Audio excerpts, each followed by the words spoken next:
Hi, and welcome to this week's podcast. My name is Trina Kavanagh-Thomas. I'm a writer, creative, and a healer. And this week I'm with Rohini. Now, let me know that I've pronounced your surname and your name correctly. Is it Rohini Makawana? You have, yeah, Rohini, like bikini. Ah, brilliant. Okay, brilliant. So I have put, because I tell you what, I don't want to pronounce anyone's names incorrectly or anything like that. And I do think I am quite conscious about stuff like that as well. I just want to say that it is an absolute pleasure to have you on here. We obviously met a while ago, and I was interviewed by you on your YouTube channel, and also on the Facebook channel as well. I think you streamed to quite a few places, didn't you? But you are really responsible for creating that, video that builds trust, likability in someone and relations between the person and the customer as well. And the thing that we were talking about just before we came on here was, changes in energy, how energy changes over time. And you mentioned an incredible quote, if you'd like to share it. Yeah, sometimes being unproductive is being productive. Beautiful. Because it raises your energy. Yes, absolutely that. Absolutely that. And, you've worked for Livewire Media for more than 8 years and you've helped so many businesses. I mean, I know that whoever gets to listen to this as a business has probably heard about you, and you're really responsible for helping people get more engagement, leads, save money, peace, and have that peace of mind as well. And I find that is important at this very precise time as well. So I know that this is going out in January, so we're looking January onwards. But what I was saying to you also in our conversation before we came on is that sometimes people's energies still aren't up in January. They're still like teetering on after Christmas. It's like, yeah, I still need a little bit of time out. And how do people cope with that, with creating videos and stuff? Because we know what people's brains are like. I mean, if I split my head open, there'd be a lot of information in there. So how do we put all that into video? I think let's focus on the January energy to start with. So one of the key hacks that I tend to use is I plan my first 3 months of the new year in November, December time. So that way then I get to leapfrog into the new year rather than feeling a bit sluggish and thinking, oh my God, where am I going to get the energy from? Because that way, when you have a plan and the plan is ready to be executed, one, you have less to think about, so you can focus on bringing in new business or whatever your goals may be. And you just have that peace of mind, and you can still kind of maintain that holiday energy, but still go after your goals as well. And also just remind yourself of your why. I mean, if you do feel like you need that time off, amazing, have it. Do you? But just know that whatever choices you tend to make is going to have a consequence. You have to be okay with the consequences of doing something, but also not doing something. It might seem like a weekend off or a day off, and I'm all for having balance and mental well-being. But sometimes when you're going after something, the balance has to be shifted to make things happen. It's an unfortunate reality. So that's what I mean by you have to be okay with the potential consequences. It might seem like a weekend off, but that's going to have a compound effect in the long run. So just have a think about that. Yeah. I like that, what you were saying about, about doing that kind of bank of everything in advance. And I have to say, I am not the best at it. However, I also know that I do it as well. So even like I've got some, because I'm going to be a grandma and stuff. Well, I'll be a grandma by the time this goes out. There will already be my blogs already scheduled well into the new year because I've already got the writing to one side ready for that. And I'm not sure, what video programs you use, but like, I just love what you were saying about, having those videos And like, even if you've got a bank of videos that you can actually just go, right, okay, I'm just going to flip them out for a little while. So you don't have to always be there. But I do agree with you with that being unproductive makes you more productive, because it gives you the energy to do the bank in one day, like me doing these podcasts all being done in one day. No, and that's what we do. Then you can kind of like take that step back. I'm still learning, so but you are obviously the professional at this. So you mentioned about, because I mean, finding time is definitely something that comes up for a lot of people. Obviously having a lot of things on their mind to record, but who's going to listen to them? Anyone they want to listen to them. So a lot of people get it in their mind of thinking, well, what are other people going to think? People are going to judge you regardless. You can think you could have done the best job in the world and somebody else is going to think it's absolute crap. You can think you've done the worst job in the world being on video, but to somebody else, that's an absolute golden nugget of wisdom. So if you're sitting there thinking, well, I want to do videos, but I'm scared of what other people are going to be thinking. I'm scared of what the other moms are going to be thinking. I'm scared of what my peers are going to be thinking. The reality is they're thinking about themselves, not you. It's going to sound a bit controversial to say this, but you might be being a little bit selfish. Because if you've got all that amazing knowledge that somebody else needs to know, and you're choosing to not share that with somebody who may need it because of your own limiting beliefs, then that's a bit selfish. I hate to burst your bubble. So a few of the key ways I say to kind of get over yourself and just be on camera is focus your energies on how can I best serve somebody today.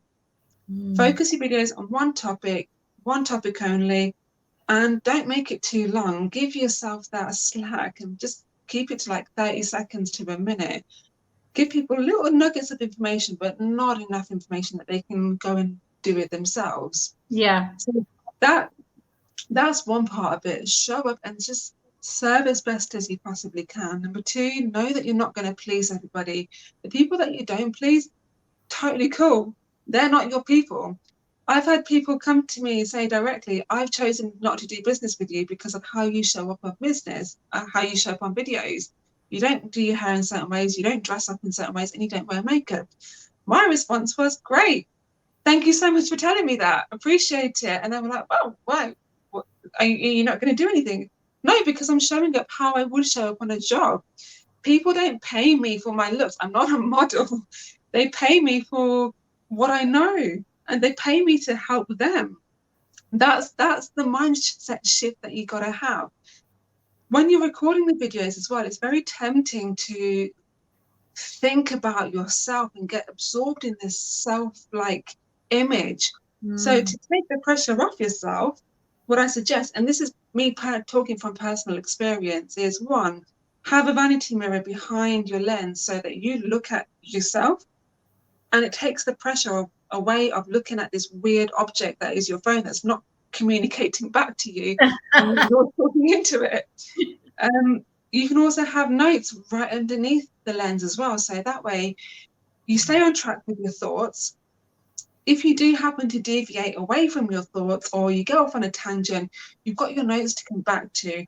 And to the viewer, because you're maintaining that eye contact with the lens, it's no different to them. They can't tell that you're reading off your notes or anything like that. And the third tip is just practice, practice, practice, practice. If somebody is bold enough to say, hey, your content is crap, I don't like it, first of all, own that, step into it, because it's very easy to delete a negative comment, delete a negative review. But actually, how you respond to that negativity is just as important as how you respond to the positive comments as well. Because people want to know how you respond to different situations. Oh, that's that's like, it's almost like really great food for thought as well, as to how we respond, to those negative comments. Like, do you delete them or do you just leave them and not even say anything? Because sometimes the Yeah. power is silence as well. Yeah, I think, and I know I've been privy to to social media, to stuff happening on social media where I've not even had to say anything. Mm. And because of the size of the business at the time, a lot of people just went on and just Mm. commented for me. So I just sat back and I was really upset in the background. I was like, oh my God, I can't believe it.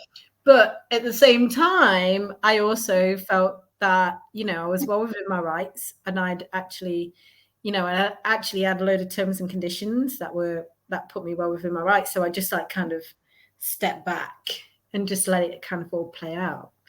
The reality is when you start using videos and using them with the right strategy, you're going to attract attention. And sometimes that attention isn't the wanted attention, but the people who are paying attention to you and who may want to do business with you, they're looking at everything that you're doing. So if you're ignoring or being rude to that one troll, it's going to affect other things as well.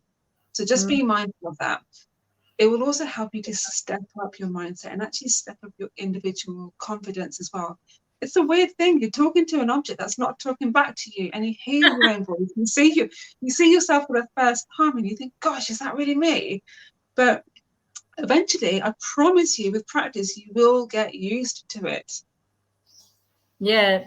And do you have any advice for, like, because I try not to look at my camera too much, because there's like a little light that's looking back at me, and then I get like headaches and stuff. So for me, I'm like kind of looking at it and I'm going, I can't look at it for too long because my eyes are like going, oh my God, my head.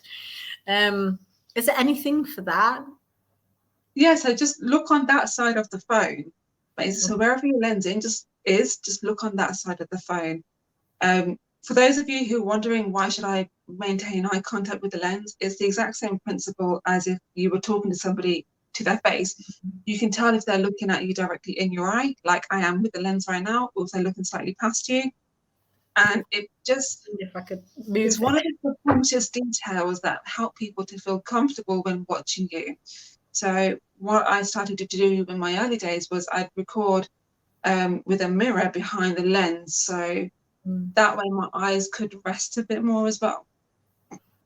I like that, and I like what you're saying as well.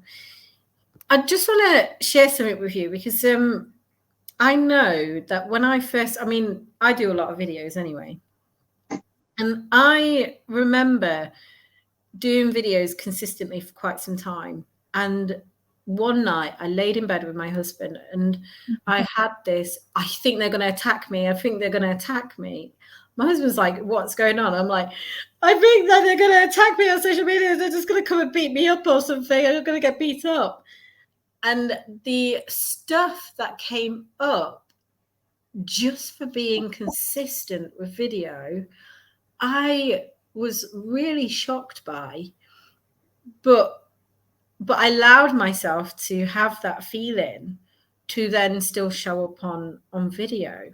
And I know I'm not the only one who's been through this as well. There's a few others who feel like, like, so it's almost like underlying the deep bit of where people feel like they're going to be judged in some way. Have you ever found that with any of your clients when they've done their videos, or if they found them, like really, really easy? Or Yeah, a bit of both, to be honest. A few of my clients, past and previous, have said, I don't want to be on camera because of cultural oppression, which is totally understandable. And it is a bit of I guess, a sad topic. But the reality is when you put yourself out there, no matter what size, no matter how much love you put out there, you're going to get hate in some way or another. That's just the reality of the world. I mean, Drew Barrymore, she put out a viral post a few weeks ago of her just frolicking in the rain. and people responded to that as an act of racism. Wow. Yeah. That's crazy. And this is why I love doing, talking about these things, because these are the things that sometimes we don't talk about on business, business type of podcasts where we talk about, speak to other businesses and stuff, because sometimes these are the things that are actually going through people's minds as well when they are going to actually show up on video. Because if you put a step out of line, or you do something that is perceived for being wrong in some way, or you say something, it could not be so great.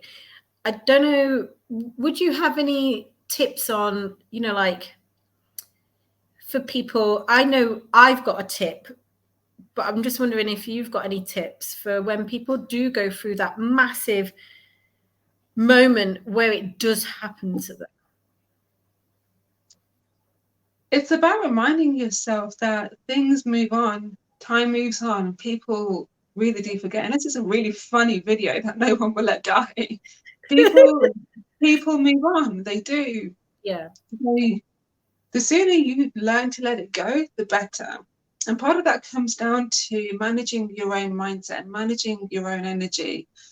Somebody's brave enough to sit behind their phone screen or their laptop screen and type a negative message to you. I guarantee you they're not going to say that nicely to your face either. So remember that they're effectively could be cowards as well.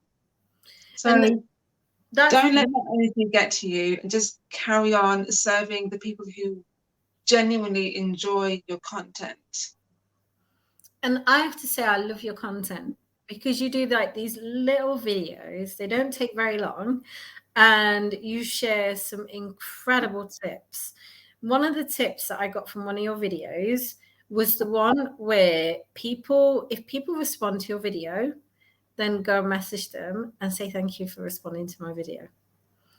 And I've not done it properly, but I did start doing it, where I was going to people, and it actually got an incredible response from those people just by going into their inbox and saying thank you. And it kind of, like, people talk about algorithms, but it actually expanded my algorithm a little bit as well. I'm going to have to go back to that. I'm going to have to go back to that one. It's just a reminder to me. You need to go back to that, because it actually was really good to do. So your tips for generating clients through video, spot on, brilliant. No, I appreciate it. Yeah, absolutely. And what would you suggest to people? They've got this time now. They're going to do all their videos one by one, and say, they want to generate clients and stuff, make sales from doing the videos. Right. Because sometimes we can do videos and we can just talk, but sometimes we leave out a call to action, or sometimes we might not do the simplest of things, is who am I, what I do, and have those on repeat too. So it kind of reminds people, oh, that's who she is. This is what they do, and this is what they do as a company. So what would you say to those people? First of all, nobody cares about who you are. They don't care about what you do. They don't care about anything about you. All they care about is themselves. So if you forget to introduce yourself, you forget to share anything about your business, that's not a bad thing, because people tune in for the value. So give it to them. When it comes to delivering value through videos, stick to one topic, unless you're doing a long format video like what we're doing here, or something on YouTube, or you're streaming.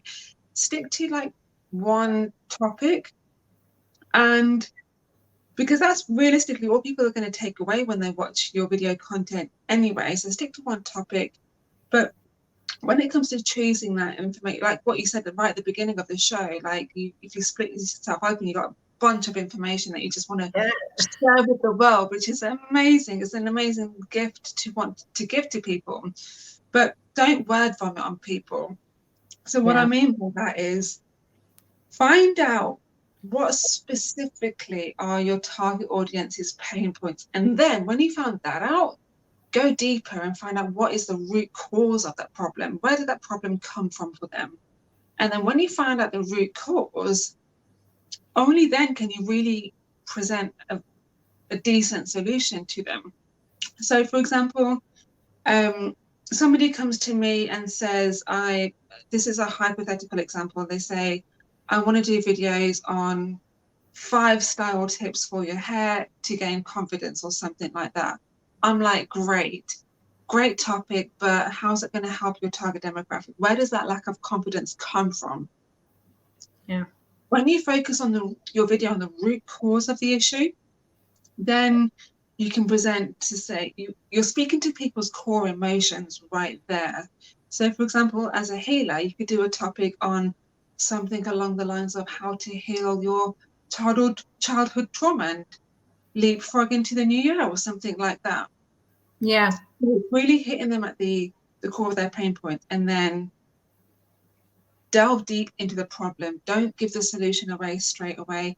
In fact, don't even give the solution at all in the video, because people just want to feel heard. That's all it is. They want to think, actually, that video content that really resonates with me. And when they see your content consistently, that's when they're more likely to take action. A lot of people tend to put out a few videos and say, well, I'm hoping for the best here. Yeah. It takes a few exposures realistically in order for people to start paying attention to you, and then even more exposures for them to want to take action with you. So as part of your video plan, you want to really think about how your marketing strategy is going to fit into your overall business goals. Once you've thought about that, then you can focus on, what do I need to do on the daily content to get me to my business goals? That's when in fact, let me take it back a step. Let me do like a step-by-step guide, like what we do with our clients. So first of all, look at where you're at in your business right now and be honest with yourself.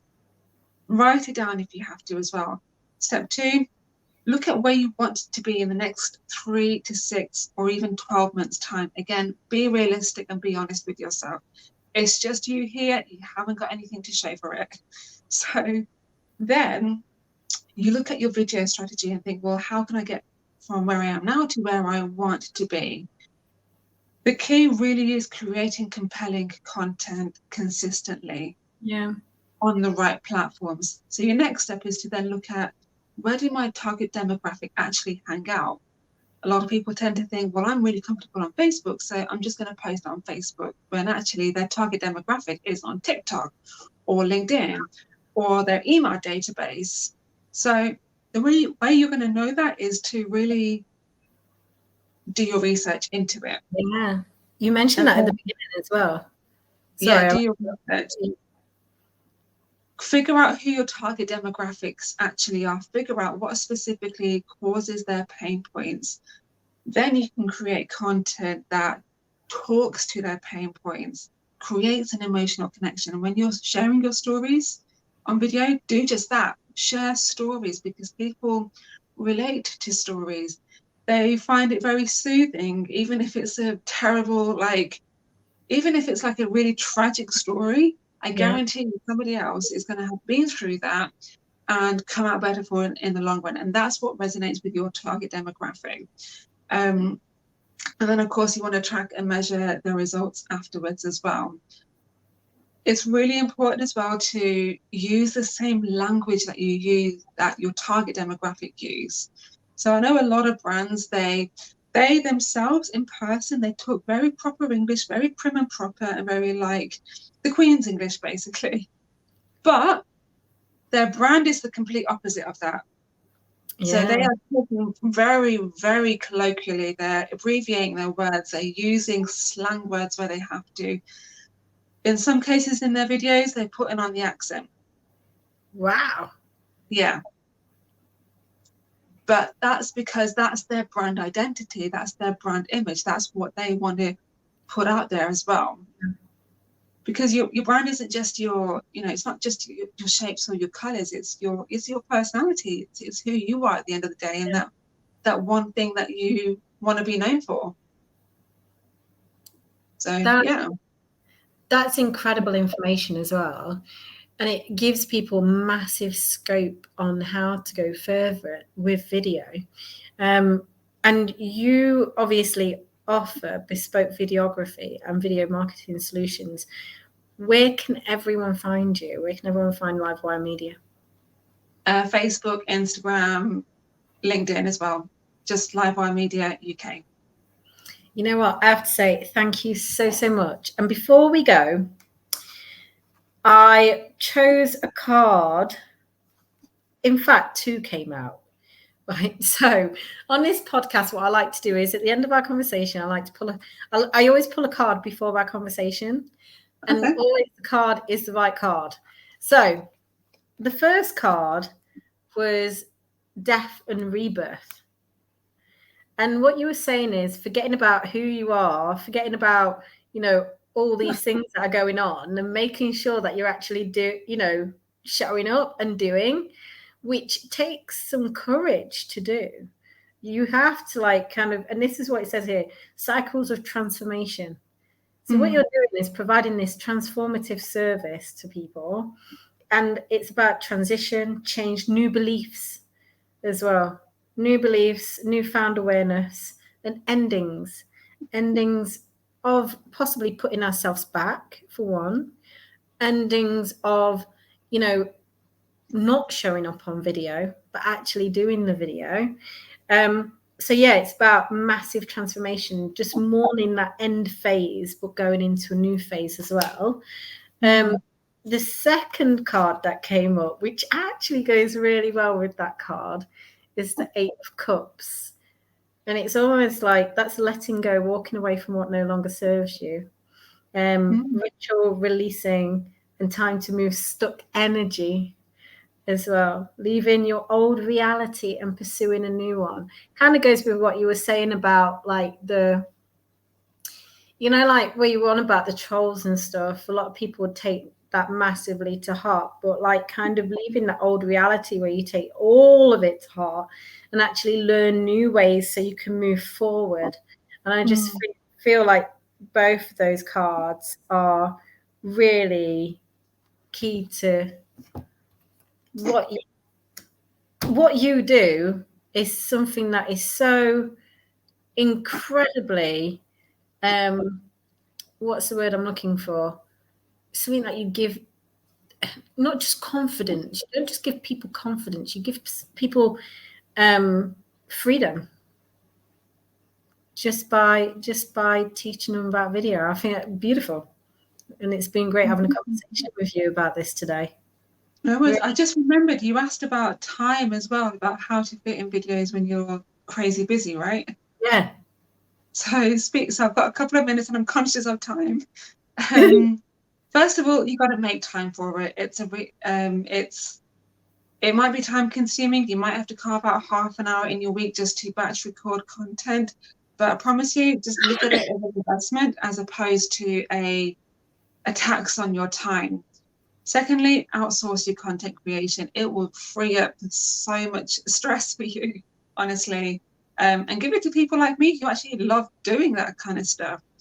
Get your team involved in the video content. Ask your clients to send video testimonials as well. Use animations. Ask your clients to send content that may be relevant to your business as well. So let's say, for example, you're in property. Ask your tenants to send a video of the property, or your investors to send a video of the property, or your tradies to send a video of the property. There's loads of different ways that you can do it without you having to physically be there. Wow. With them. That's I have to say, to end on that is brilliant, because it gives people massive scope for their, for moving forward. And it means that they don't have to do all the video themselves. That is, and that is priceless and valuable. Thank you so much, Rahini, for being here. You know where to find her. What I will do, I will make sure that the links are on here as well, so you can easily find her. Thank you so much for listening today. And thank you so much for being here as well. Awesome. Appreciate your time, guys.